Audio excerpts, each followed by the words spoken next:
Carrying on from last week's video where I shared the effort of having to pack a small car with camping equipment, it was time to begin the long journey down to the campsite.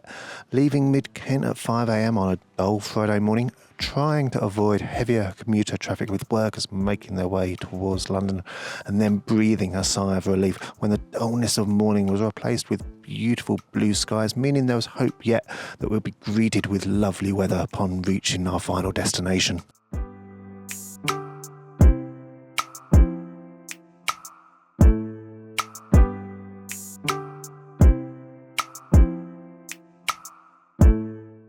And then there is the traffic around Stonehenge to contend with. Bypassing one of Britain's most famous landmarks along the A303 is always one of the most frustrating parts of any journey as you travel across the country.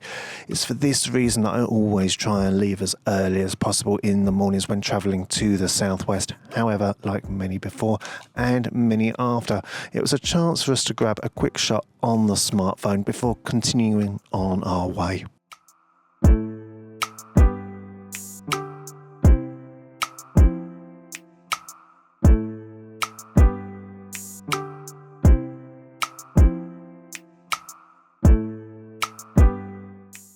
It's about 3 hours in to this never-ending road trip. Just stopped at some random service station as need a little bit of a break.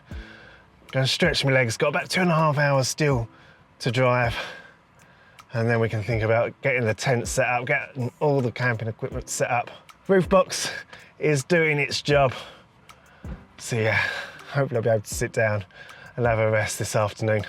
Getting back in the car after having even the briefest of rests from a 3-hour car journey is no easy achievement. My muscles began screaming at me almost immediately, longing for the journey to be over. Yet with over 100 miles to travel, you've sometimes just got to grit your teeth, sit back and enjoy the English countryside as it flashes past in an instant. Crossing from one county into another, Dorset, Wiltshire, Somerset, Devon. Oh, I'm into Keith Guppy territory, before finally seeing signs for Cornwall, knowing that I'm almost at journey's end, trying to ignore the fact that in just a week's time I've got to complete the same trip just in reverse. But let's not worry ourselves with that. For now, let's enjoy what Cornwall has to offer. So finally arrived at the campsite after what's felt an endless drive. Tent thankfully went up without a hitch, as you can see, so I'm just sitting here relaxing. Got planes leaving the airport in the background. Although, what am I saying? Been sitting down for the last 5 to 6 hours. Let's go for a walk.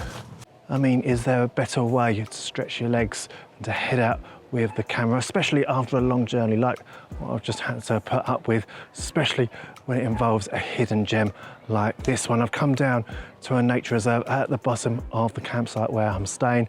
One of my favourite spots that I actually ventured to last year, one of the spots that I was most looking forward to coming back to, which is a bit laughable really, because I'm hopefully heading to some amazing locations down here in Cornwall. So this little nature reserve being one of my favourites, it's a bit unorthodox, really. However, there are reasons for me loving this nature reserve so much. Like nestled down here in this stream, when I came here a year ago and stumbled across this particular scene, I instantly fell in love with it. It's almost like a fairy tale down here with its different shades of green, different levels of flora, various leaves, ferns growing, moss growing on the trees, and a small amount of light coming in from the trees. There's one, when I came back here a year later, I knew I had to come down to this particular stream, not just to see if I could get the shot again, but just to get the shot a year later, see how much it's changed. Because photography isn't just about capturing the moment, it's capturing the changes in what a location can offer from one year to the next. And then you've got this pond with its LillyPads nestling on top of the water. Something I've always wanted to capture, but I've never come across back home in Kent. So when I came across these last year, I was actually in my element, being able to pick out a couple of the pans, go for a real minimalistic scene. Something I was never able to capture though whilst I was down here. Sometimes you get those lovely flowers bloom on top of, in and amongst them. So I'm really hoping to be able to capture a couple of them. Maybe this year I'd come across them.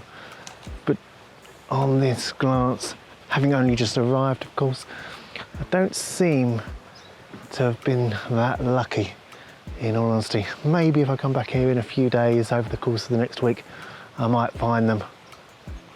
But it's still just such a beautiful, quiet, peaceful scene to be involved in. There's some running water, almost like a waterfall in the background. But I don't think I'll be able to capture a kind of waterfall if that is the case. I might have to get the 100 to 400 millimeter out though. Use the extra long focal length to create separation amongst the LillyPads, like what I was able to achieve with minimalistic shots last year.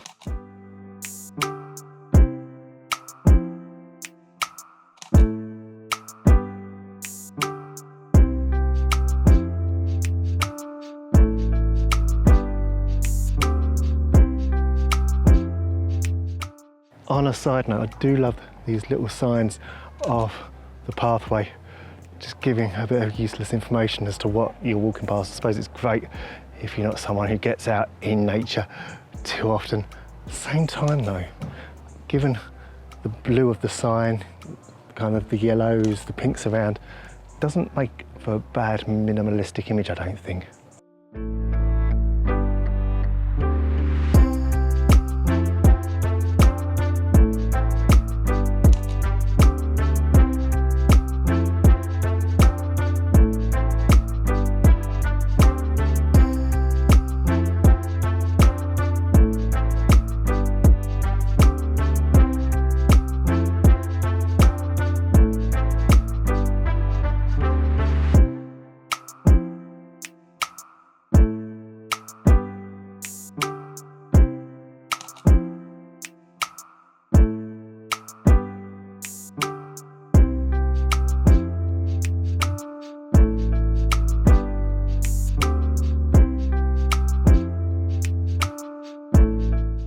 So I've come to the far end of the nature reserve. I remember that from last year. Can't go any further along.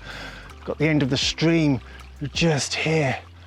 But what's perfect about this scene that I remember from last stream, was why I came down to this spot, is the way the leaves and the trees just frame the countryside in the background. I'm just looking at the moment over towards some farm buildings, which, like I say, are being framed perfectly by the leaves. We've got some last light as well, the long day slowly drawing to a close and getting some lovely golden light over towards the left as well.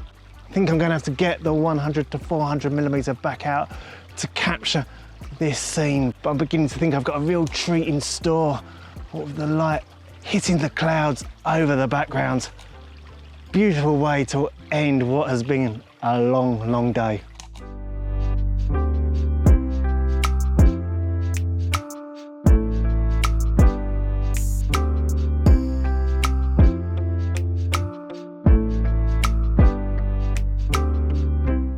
And there you have it, the first adventure down in Cornwall done and dusted. Bit of an unorthodox location given the reputation that Cornwall offers, but like I always say, there's hidden gems everywhere. You just got to look for them. For now though, I'm off for a little bit of a rest. Been driving for about 6 hours today, so I could do with putting my feet up now. So until next time, you take care of yourselves. It's goodbye from me.